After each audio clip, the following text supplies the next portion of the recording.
Normally at TFL, we like to mash vehicles up. You know, take two different vehicles that don't necessarily compete and put them up against each other, apples to oranges, so to speak. Well, today we have a true TFL car matchup because to my right is the 2014 Lincoln Navigator and to my left, that's a 2015 model. Of course, the front is obviously different, but there is one big difference, and that is coming up next on the Fast Lane Car.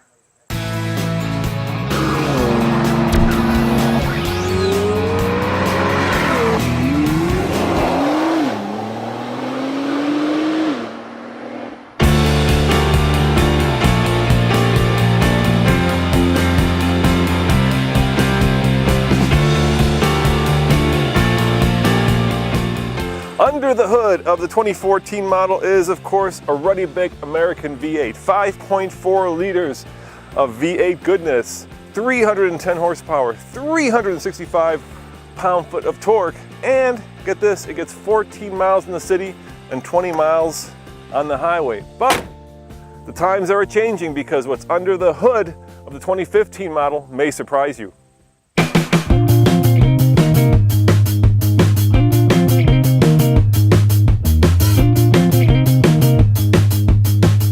So check it out, no more old architecture V8 like in the 2014 model. Instead, we got an EcoBoost, 3.5 liter, 380 horsepower, 460 pound-foot of torque, twin turbocharged EcoBoost. And in the two-wheel drive model, it gets 16 miles in the city and 22 in the highway. So you get more power, you get more torque, and you get better fuel economy.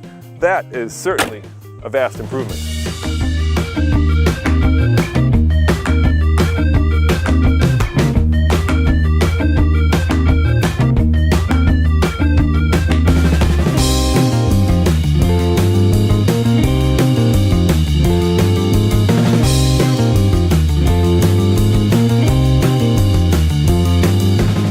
This is a 2014 model, just like the GM twins, the Yukon, and of course the Escalade, can be configured in a regular and a long version, a 7-passenger or an 8-passenger version. Come on with me over here to the new one. And of course, not to be outdone by GM, and it's America of course, you can easily lower the seats, both of them, at the touch of a button, giving you ample room for all kinds of stuff, golf clubs, maybe a refrigerator, and best of all, with the push of a button, you can close the tailgate, and instead of the Navigator badge being there, it's now over here with the proud twin turbo EcoBoost badge on the back of your brand new 2015 Navigator.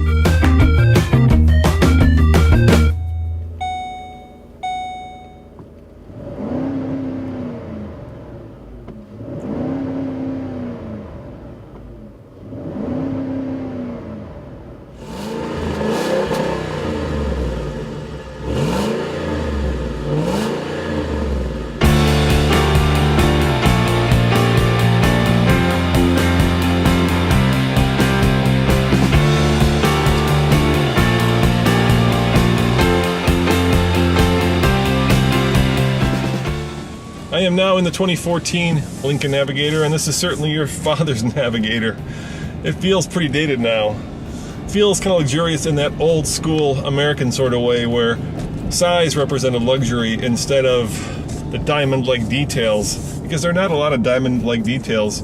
There are soft touch materials in here. Everything has a sense of quality to it, like it's put together well, but there's nothing that's, you know, bespoke, and nothing that pops out and says, wow, these guys have really had some craftsmanship put into it.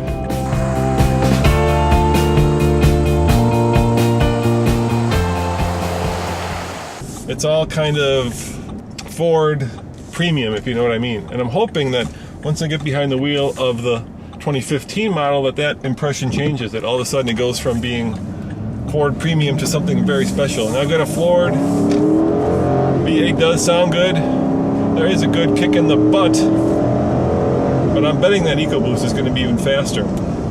Oh my. Good thing I'm wearing sunglasses. That is a lot of chrome on the 2014 model. The 2015 model, at least to my eye, looks much more modern, much more youthful, dare I say. This has the new corporate Lincoln grille, and of course it has these really cool LED lights that are now basically the jewelry of any new vehicle. I also noticed one of the differences, obviously, is the use of LEDs. Yes. You said 220? 222. 220. So, to be very specific. Yes. So on the exterior, engineer. on the exterior lighting of the vehicle, for both the front and the rear lighting, we wanted to make sure that as we're using our LEDs, as we're giving its jewelry, that we did whatever it took to deliver that beautiful jewelry feature for the customer. And, you know, it's a larger vehicle, and we wanted to look harmonious and beautiful, and the number ended up being kind of a large number, but whatever it took.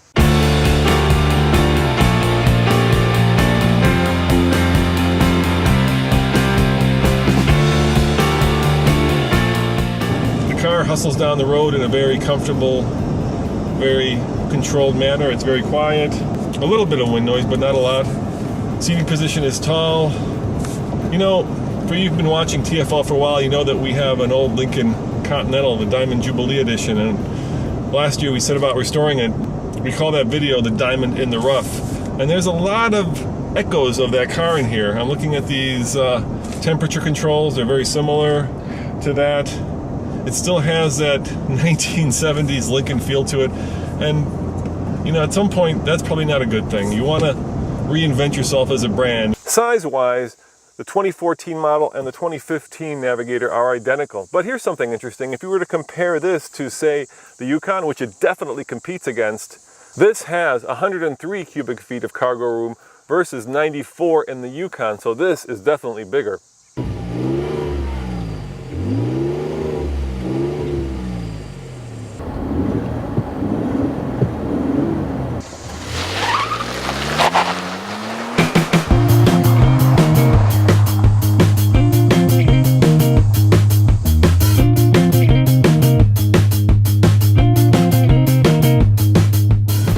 I'm now in the 2015 Navigator, and immediately I'm struck by a sense of style and elegance that is completely missing in the 2014 model.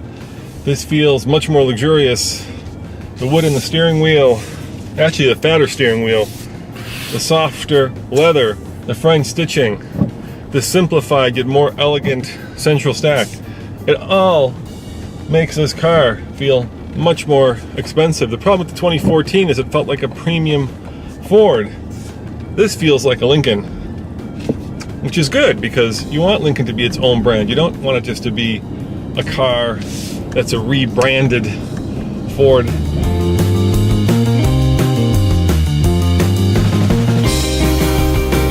And this definitely feels like it's more of its own vehicle. Now, I'm curious about the power because I think we got about 70 more horsepower in this vehicle. So you know what, when I make this turn, let's give it the beans. Let's see what this feels like compared to the other car. Here we go, and twin turbo. Oh, immediately less roar, more forward motion. Oh yeah, much more alive, much more lively. It doesn't feel as ponderous, doesn't feel as heavy, doesn't feel as slow-witted in a lot of ways.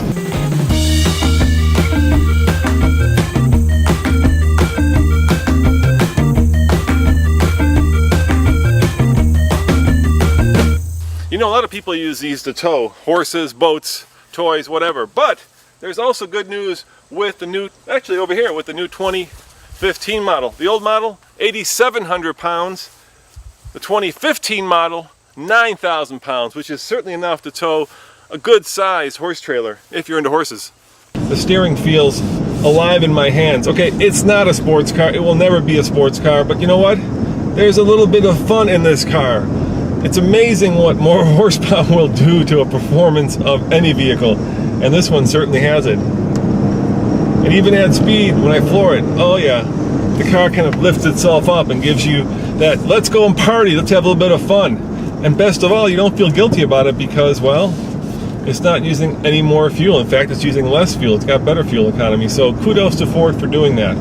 Now, do you think customers will be disappointed that there isn't an 8-cylinder option? You know, here's the thing, it's about delivery of the numbers. Yeah. And one of the other numbers we haven't talked about is for the 4x2 short wheelbase, we're delivering best-in-class fuel economy of 60 mile per gallon in the city and 22 mile per gallon on the highway for a combined 18 mile per gallon. When you think about towing capability, it's delivering best-in-class towing capability at 9,000 pounds. When you think about those kinds of things and the ride experience, it's got an independent rear suspension. One of the new technology features of the 2015 is it's got 3 different drive control modes. In other words, you can change the magnetic suspension from normal to comfortable to sport. So let's put it in sport and let's see how much more playful this Navigator gets. And it's really hard to tell on a flat road. I love Louisville and I love the beautiful area around here, but boy, we need some windy roads to get a sense for it. See if I do that. It feels a little bit more dampened. Let me go to Comfort here, which is the soft one. Oh yeah, I'm getting a little seasick there. So yeah, there is a difference. I was lucky enough to recently review the Ford Expedition with Nathan, and obviously this car is based on that same vehicle. Now, the interior of this is basically an Expedition, but a premium version of it. All the materials are soft. There's wood on the steering wheel. There is fine leather everywhere, and normally where you'd have hard plastics, here, they're soft to the touch. Is it revolutionary? No, but is it stylish and elegant? You bet.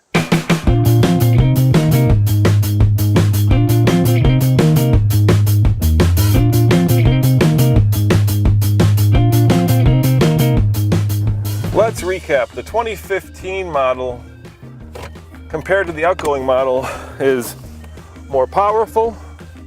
It tows more, it's more stylish, it has a nicer interior, and it's just an all-around better car. Of course, it's also more expensive, $6,000 more expensive than that car, but you get a lot more stuff that's packaged into that price point. Lincoln will tell you that it's still cheaper than an Escalade. So, on the TFL scale of buy it, lease it, rent it, or forget it, I'm gonna have to say, once again, I don't know. I've only been behind the wheel for a few minutes, so you'll have to wait until we get it in Colorado for a full review. And as always, this is Roman reporting for the Fast Lane Car. Thanks for watching one of our very first and very real matchup reviews. Check out tflcar.com for more news, views, and of course, reviews. Ciao.